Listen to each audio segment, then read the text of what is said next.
اس کے بعد امراؤ جان ادا تو ایم اے کے نصاب میں شامل بھی ہے، ایم اے سیکنڈ سیمسٹر میں، اور ان کا ناول افشاء راز ہے، اختری بیگم ہے، ذات شریف ہے، شریف زادہ ہے، بحرام کی رہائی، اس طرح سے انہوں نے ناول لکھے ہیں۔ پھر اس کے بعد ہم 20ویں صدی کی اگر ناول کی بات کریں، یعنی 19ویں صدی میں آغاز ہو گیا، پھر اس کے بعد 20ویں صدی کے ابتدائی میں، تو 20ویں صدی کے ابتدائی میں ناول نگاروں میں کون ہیں؟ منشی پریم چند وغیرہ ہیں۔ تو منشی پریم چند ہیں، اور منشی پریم چند کے ناول میں کون کون سے اسرار معابد ہیں، اور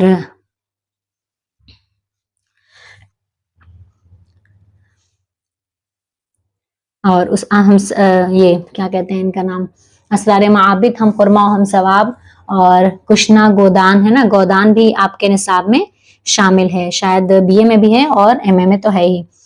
تو اس طرح سے ناول آگے بڑھتا چلا جاتا ہے اور ترقی کے راستوں میں گم ہوتا چلا جاتا ہے۔ پھر اس کے بعد کیا ہے، کون سے ہیں ناول نگار؟ یہ نیاز فتح پوری کا ناول ہے شہاب کی سرگزشت، یہ بھی بہت اہم ہے، اور یہ منشی پریم چند کے بعد ادھر نیاز فتح پوری اور علی عباس حسینی، ان کے نام بہت اہمیت کے حامل ہیں، اور ان کے نیاز فتح پوری کا ناول جو ہے شہاب کی سرگزشت، تو یہ حقیقت کو فلسفے کی نظر سے دیکھتا ہے، مطلب انہوں نے بھی ایک نیا انداز تخلیق کیا۔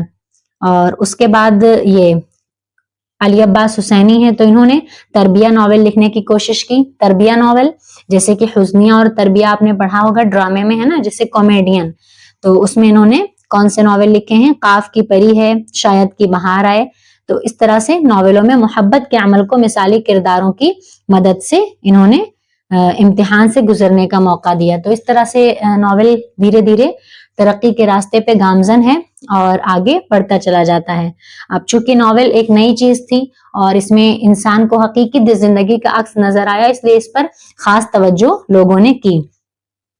پھر اس کے بعد ترقی پسند مصنفین میں اگر دیکھیں تو اکثر یہ کوشچن بھی آتا ہے کہ ترقی پسند تحریک کے دوران ناول نگاری کی خاصی ترقی ہوئی، تو ترقی پسند تحریک اور اردو ناول کے حوالے سے اگر دیکھیں تو اس وقت کے ناول نگاروں میں بہت اہم جو ہیں، تو ان میں آتا ہے سجاد ظہیر کا نام، کرشن چند کا نام، اپیندر ناتھ اشک وغیرہ کے نام اس میں آتے ہیں۔ سجاد ظہیر کا ناول ہے لندن کی ایک رات، آپ کے نصاب میں شامل ہے، انشاءاللہ آنے والے ویڈیوز میں اس کا بھی خلاصہ پیش کیا جائے گا۔ اس طرح سے انہوں نے بھی ناول کی خدمت یہ لوگ بھی کرتے رہے اور آہستہ آہستہ ایک بڑے ناول نگار کے لیے سازگار بنایا۔ پھر اس کے بعد 1950 کے 2500 صفحات پر رسالے میں ناول کے افق پر جو سب سے بڑی شخصیت رونما ہوئی وہ ہے قرۃ العین حیدر کا نام۔ تو قرۃ العین حیدر کا نام جدیدیت میں آتا ہے نا، جدیدیت یعنی 1947 دیش آزاد ہو گیا، اس کے بعد کا یہ ان کا ناول ہے، اس کے بعد کے جو ناول ہیں تو یہ ناول نگار ہیں تو یہ جدیدیت میں آتے ہیں۔ تو جدیدیت میں ان کا نام بہت اہم ہے، کس کا نام؟ قرۃ العین حیدر کا نام، اور ان کا ناول ہے آگ کا دریا، یہ 1959 عیسوی میں شائع ہوا تھا۔ اور ان کا اور بھی ناول ہے، یہ میرے بھی صنم خانے، سفینہ غم دل، یہ سب شائع ہو چکے تھے، ہے نا، سب سے پہلا ان کا ناول یہ شائع ہو چکے تھے، لیکن جو اہمیت اس کو ملی، آگ کے دریا کو ملی، اس طرح اتنی اہمیت اور اتنی شہرت کسی اور ناول کو نہیں ملی۔ اور ان کے جو مشہور و معروف ناول ہیں تو ان میں سے آگ کا دریا تو ہے ہی سب سے زیادہ مشہور، اس کے علاوہ میرے بھی صنم خانے، کار جہاں دراز ہے، آخری شب کے ہم سفر، گردش رنگ چمن، چاندنی بیگم وغیرہ ان کے کافی شہرت کے حامل اور قابل ذکر ان کے ناول ہیں۔ اور یہ آگ کا دریا جو ناول ہے تو یہ انہوں نے آگ کا دریا ناول شعور کی روح کی تکنیک کا اس میں استعمال کیا تھا۔ یہ کوشچن بھی آتا ہے اکثر کہ سب سے پہلے شعور کی روح کی جو تکنیک ہوتی ہے یہ ایک مغربی ناول کی تکنیک ہے، تو اس کا استعمال کس نے کیا؟ تو سب سے پہلے سجاد ظہیر نے کیا۔ یہ شعور کی روح یہ ایک مغربی تکنیک ہے، تو اس کا سب سے پہلے استعمال سجاد ظہیر نے کیا اور سجاد ظہیر نے لندن کی ایک رات میں کیا ہے۔ پھر اس کے بعد قرۃ العین حیدر نے کیا، قرۃ العین حیدر نے اس تکنیک کا استعمال کہاں کیا ہے؟ آگ کا دریا میں کیا ہے۔ یہ چیزیں آپ کو دھیان میں رکھنی، امید ہے کہ سمجھ میں آ رہا ہوگا۔ پھر اس کے بعد عبداللہ حسین ہیں، عبداللہ حسین بھی اردو کے بڑے اہم ناول نگار ہیں عبداللہ حسین، اور ان کا جو ناول ہے یہ اداس نسلیں، یہ بھی کافی امپورٹنٹ ہے اور کافی اہمیت کا حامل ہے. اسی طرح سے ممتاز مفتی کا ناول ہے علی پور کا ایلی، ہے نا، یہ بھی اردو کے اہم ناولوں میں اس کا بھی شمار ہوتا ہے. پھر اس کے بعد اسی طرح سے ناول نگاری آگے بڑھتی گئی اور زندگی کا کوئی واضح نقطہ نظر ناول میں نہیں نظر آتا. یہ کس کا ہے؟ اس کے بعد ہے محمد احسن فاروقی کا ناول. محمد احسن فاروقی یہ بھی ناول نگار ہیں کافی اہم، اور ان کا ناول ہے شام اودھ، تو اس کو بھی ہمیں یاد رکھنا ہے. اور پھر اس کے بعد امراؤ جان ادا کے بعد، جیسے امراؤ جان ادا کے بارے میں ہم نے بتایا کہ امراؤ جان ادا مرزا ہادی رسوا کا ناول ہے، اور اس میں لکھنؤ شہر کی عکاسی کی گئی، پوری اس کی تہذیب کی عکاسی کی گئی ہے. تو امراؤ جان ادا کے بعد یہ جو شام اودھ ہے احسن فاروقی کا، یہ پہلا ناول ہے جس میں لکھنؤ کی مٹی ہوئی تہذیب کی عکاسی کی گئی ہے. تو اس طرح سے آپ کو دھیرے دھیرے کس طرح سے ناول آگے بڑھی اور ناول نگار کس طرح سے انہوں نے اپنے اپنے فن کا اس میں مظاہرہ کیا، تو یہ ہمیں دھیان رکھنا ہے. پھر اس کے بعد اس دور کے ایک اہم ناول نگار ہیں اس دور کے، کیا نام ہے ان کا؟ غلام الثقلین. غلام الثقلین نقوی ہیں، ہے نا. ان کا ناول ہے میرا گاؤں. یہ بھی ایک بہت ہی مختلف قسم کا ناول ہے، یہ بھی خاصا اہمیت کا حامل ہے. اس طرح سے اور بھی بہت سارے ناول نگار ہیں، جیسے شوکت صدیقی ہیں. تو شوکت صدیقی کا ناول ہے خدا کی بستی، ہے نا. اور انتظار حسین کے ناول کے بارے میں تو پڑھ ہی لیا، تو یہ بھی اہمیت کے حامل ہیں. اس طرح سے دھیرے دھیرے آگے بڑھتی گئی ناول اور ترقی اس کی ہوتی گئی.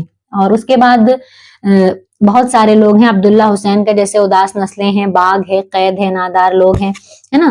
تو اس طرح سے اس میں تو خاصا ڈیٹیل میں ہے، اتنا ڈیٹیل میں ہمیں نہیں جانا ہے، بس اتنا ہمیں سمجھ لینا ہے کہ ناول کی ابتدا ڈپٹی نذیر احمد سے ہوئی، مختصراً کہہ سکتے ہیں.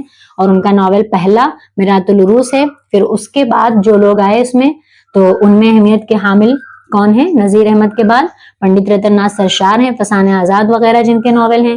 پھر اس کے بعد عبدالحلیم شرر آتے ہیں، مرزا ہادی رسوا ہیں.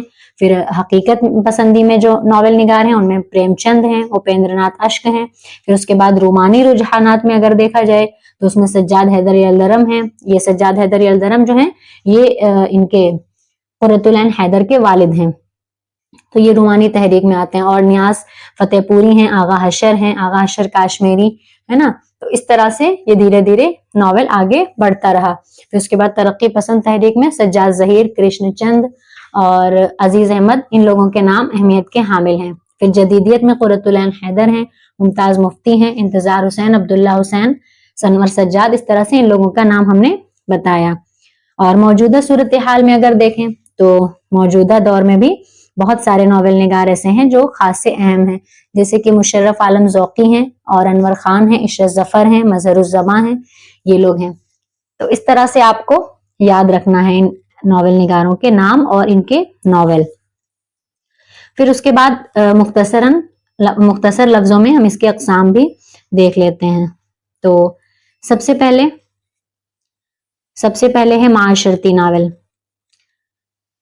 ظاہر ہے نام سے ہی جیسا کہ ہمیں پتہ چل رہا ہے، معاشرتی ناول یعنی معاشرے کے کسی اہم مسئلے یا مسائل کی نقاب کشائی کرتے ہوئے لکھا گیا ہو. یعنی ہمارے معاشرے میں بہت ساری چیزیں چل رہی ہیں، بہت ساری چیزیں ایسی ہیں جن کو جب ایک قلمکار اپنا قلم اٹھاتا ہے تو قلم کے ذریعے سے ان برائیوں کو زیر کرنے کی کوشش کرتا ہے. تو اسی طرح سے معاشرتی ناول ہیں.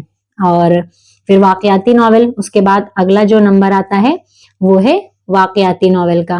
تو واقعاتی ناول میں بھی جیسے جن ناولوں میں پلاٹ پر زیادہ زور ہو، پلاٹ یعنی اس کے بارے میں ہم نے اجزاء ترکیبی میں کلیئر سمجھایا ہے نا، اس کی زمین سے کہہ سکتے ہیں، تو اسے ہم واقعاتی ناول کہہ سکتے ہیں. اسی طرح سے کرداری ناول ہیں. تو کرداری ناول میں کس کا زیادہ اہم ہے؟ جس میں کردار پر زیادہ زور دی گئی ہے، یعنی جو مرکزی کردار ہوتے ہیں تو وہ خصوصیات سے تشکیل پائے، تو وہ ایسے ناول جو ہیں وہ کرداری ناول کہلاتے ہیں. پھر اس کے بعد آتا ہے نظریاتی ناول، یعنی جن ناولوں میں مقصد یا نظریہ زیادہ ابھرا ہوا ہو، یعنی وہ ناول کس مقصد سے لکھا گیا، تو ایسے ناول کیا ہیں؟ نظریاتی ناول.